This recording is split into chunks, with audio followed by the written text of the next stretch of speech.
Welcome to Central Scotland Motorhome Hire. Today I'm going to show you the first of two videos that were made up for the vehicle that you've hired.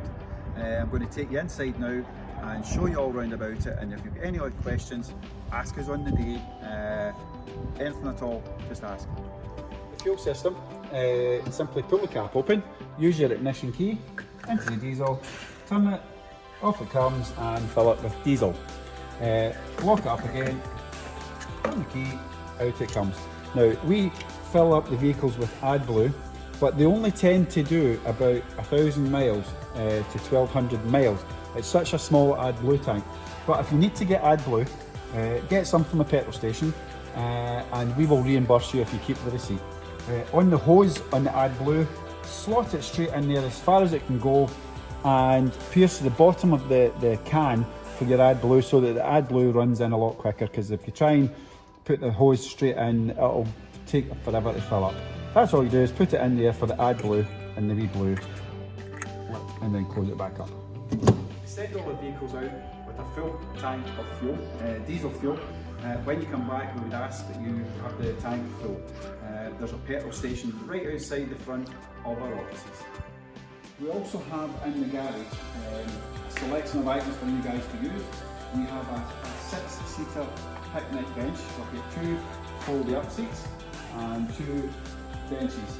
They all fold up and they get into a table which folds down in the big case and goes into this black bag. We've also got 2 camper seats for you guys, so there's 8 seats altogether.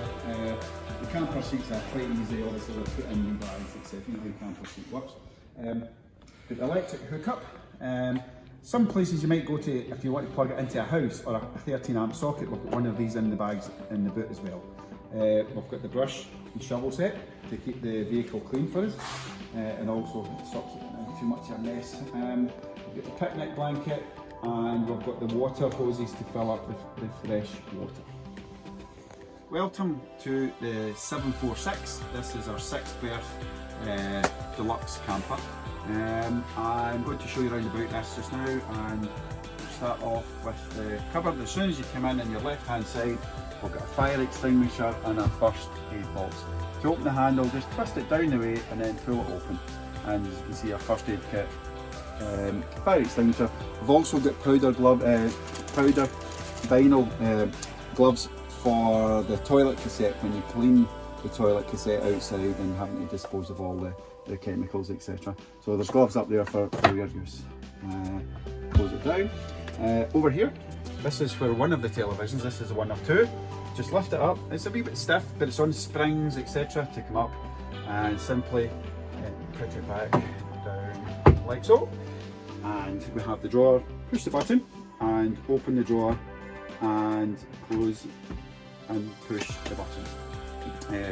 Further over here, we have the midget, etc. We have also a table just under here that can lift up as an extension to your worktop, and it simply just clicks in like so, another one clicks in like so, and then click, take it down again and drop it. Up here we have a microwave fitted to the 6 berths. It's a normal standard microwave that you get. It does make a lot of rattling noises, unfortunately, when you're driving, but a lot of customers liked it because sometimes they have small children and they like to heat up milk, etc. The microwave actually only works when you're plugged into a mains site, so it only works when you're on the 240 volt site. It doesn't work when you do wild camping. We now have the fridge. To turn on the fridge, push the button, hold it in for a couple of seconds, and release, and the power will come up. As you can see, at the moment we're on leisure battery. This is what you put it on when you're driving the vehicle. When you're on the gas, when it's just gas, as in if you're wild camping, you would put it onto gas. And if you're on site, you would put it on to electric. The first thing you do when you come into, when you hook up onto the site, is come into the unit, turn the lights on, etc. and obviously power this up, and if it is electric, gas, or if you're doing a wee bit of wild camping, it is gas you would put it actually onto. Temperature, just click the temperature, and it simply takes it up and down the bars like so. I would recommend 4 for when your gas or electricity, and possibly 3 when you're on the leisure battery. To open the fridge, simple 2 fingers, push the button and it opens up like so. At the top you have a freezer compartment as well. In this compartment you've got a small wardrobe. If you press the button, open the door. There's also a table in here that's on the right hand side. This is the table for your back that goes down in the back lounge. It simply opens up and goes down here. This is the table from the cupboard for the rear lounge. Simply undo the strap, lift the legs up like so, and it clicks into place. Simply clicks into place, and to put the legs down, this wee plastic bit here, just lift it up. The other side comes first, lift it up as well. Drop down one side and drop down, and simply strap it back up and put it back in the cupboard when you're not in use. Down here we have 2 drawers, one for your cutlery and one for your pots and pans, etc. Up above we have the light, and it's a touch light. Simply touch the light here and it's on and off.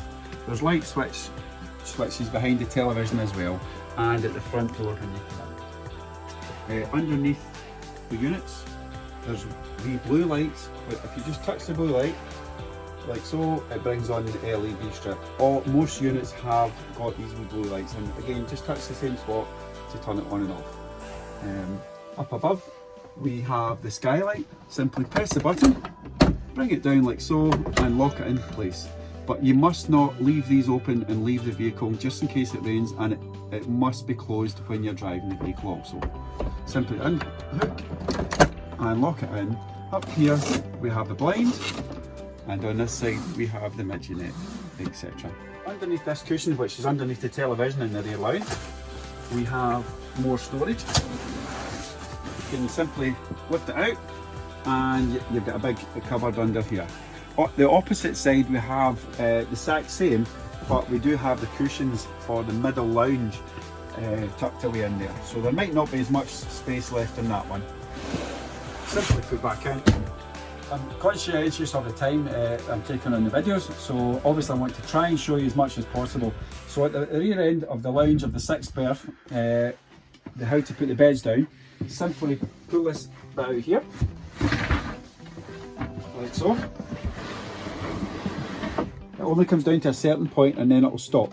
Don't try and pull it out any further or it will break. On the cushions, pull the bottom one out,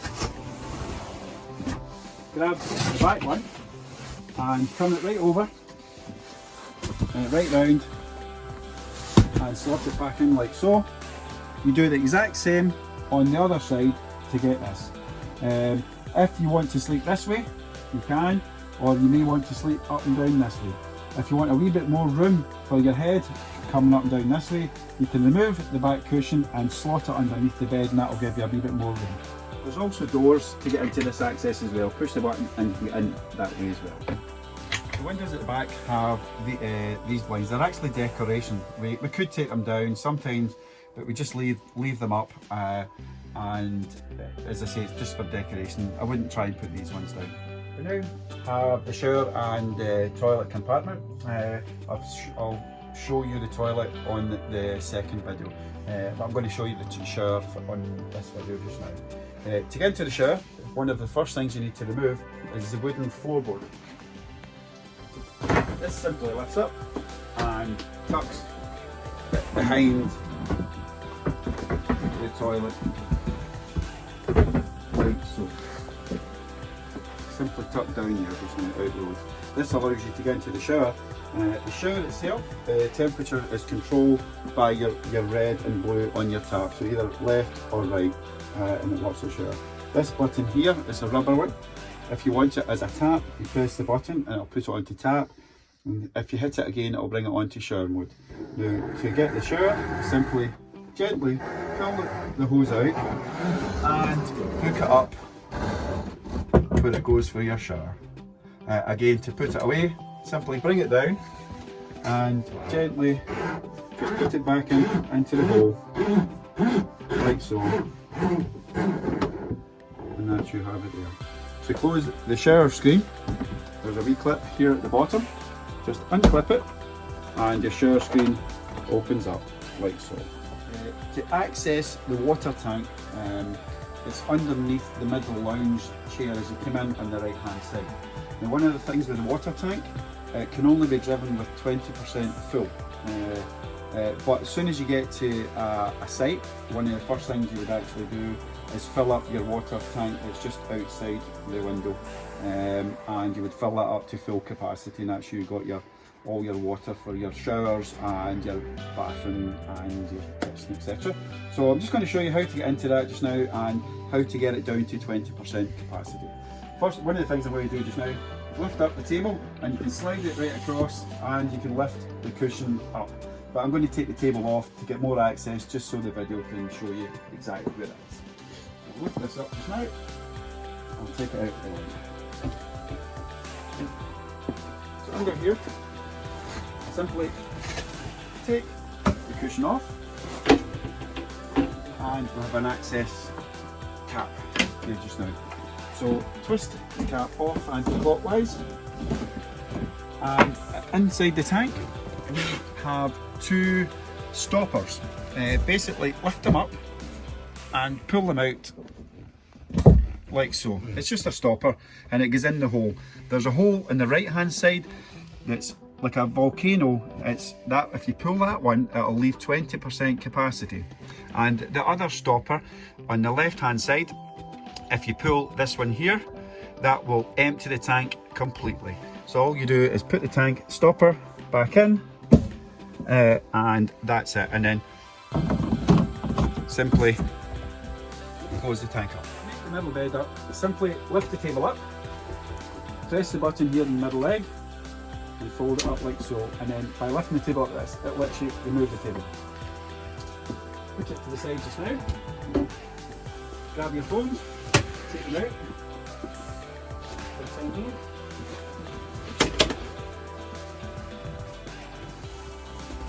And then grab your table again and carefully slot it into the bottom one that clips on just down there. And that's you. You can put your foams back in again.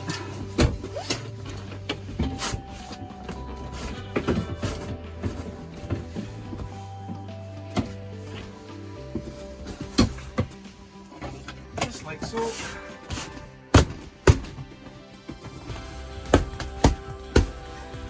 And then you grab one of the foams and slot it in there like so, nice and tight, like that. And then at the back of the vehicle in the garage, you'll find one of these tables.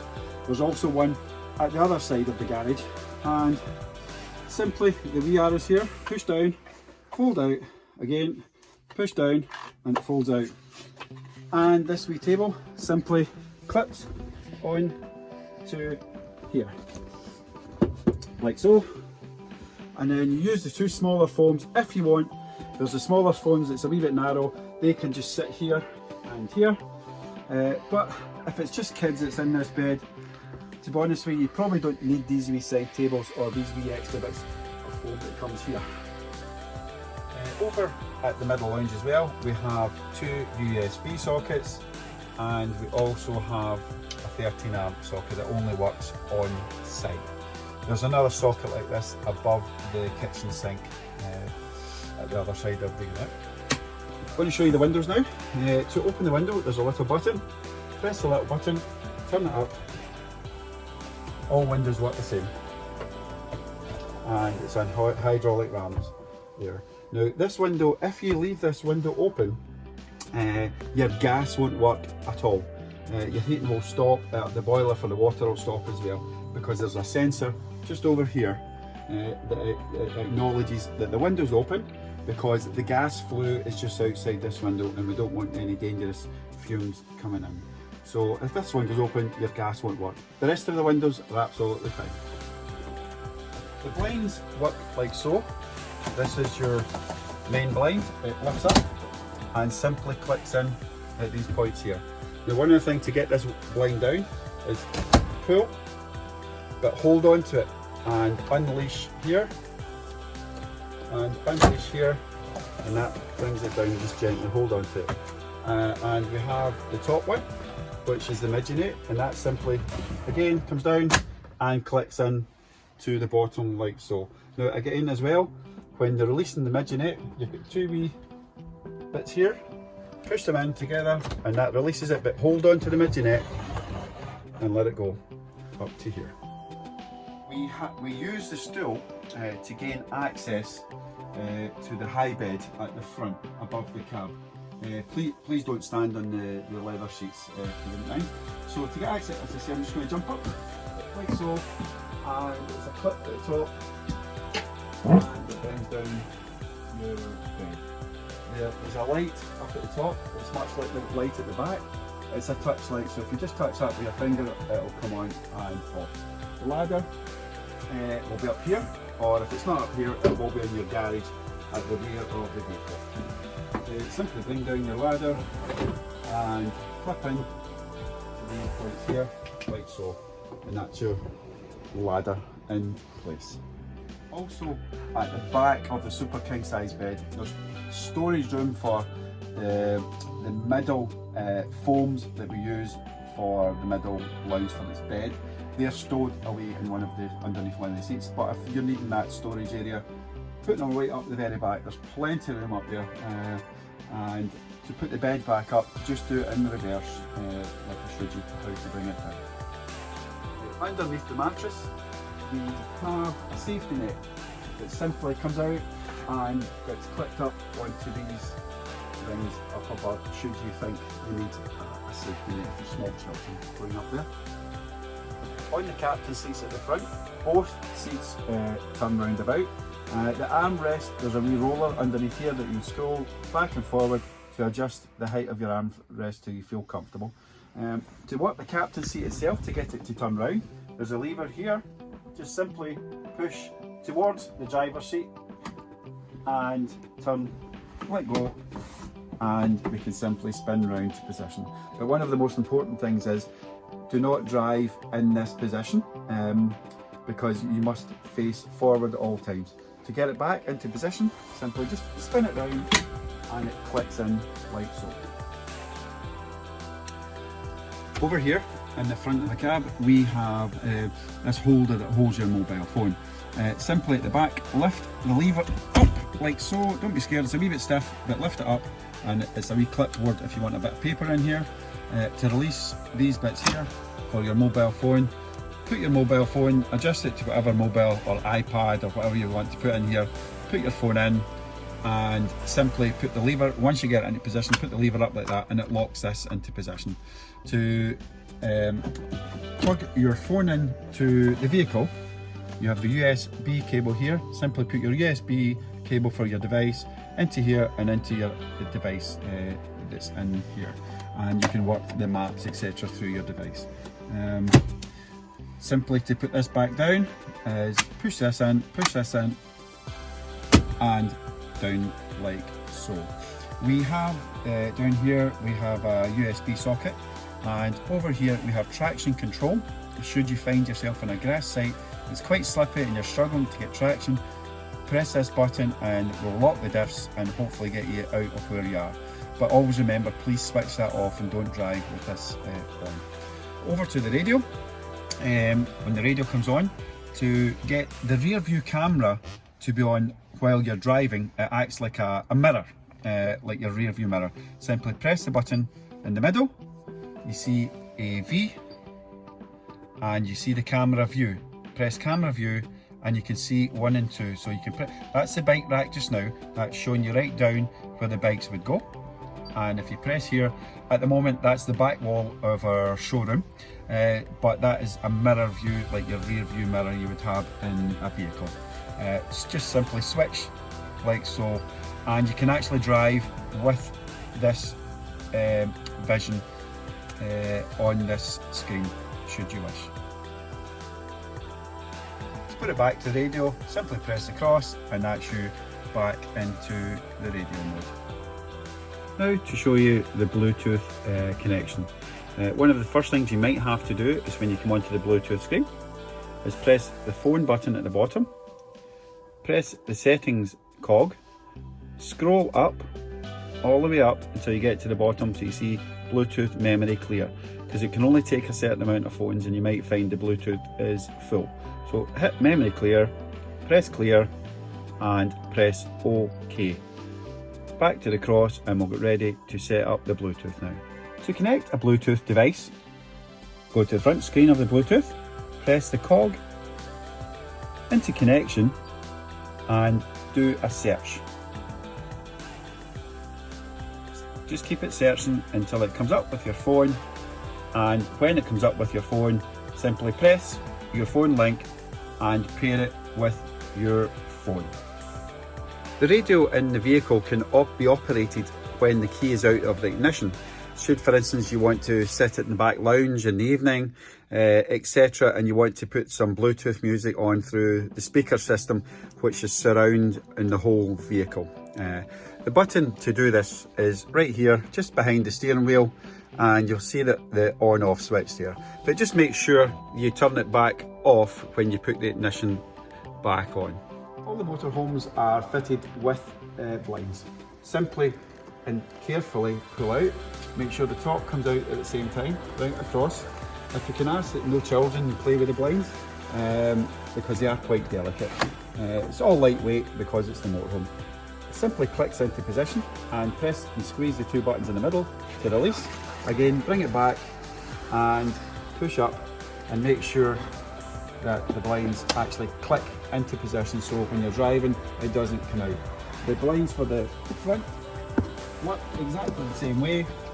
You just pinch the two finger bits here and slide it across gently until it meets in the middle.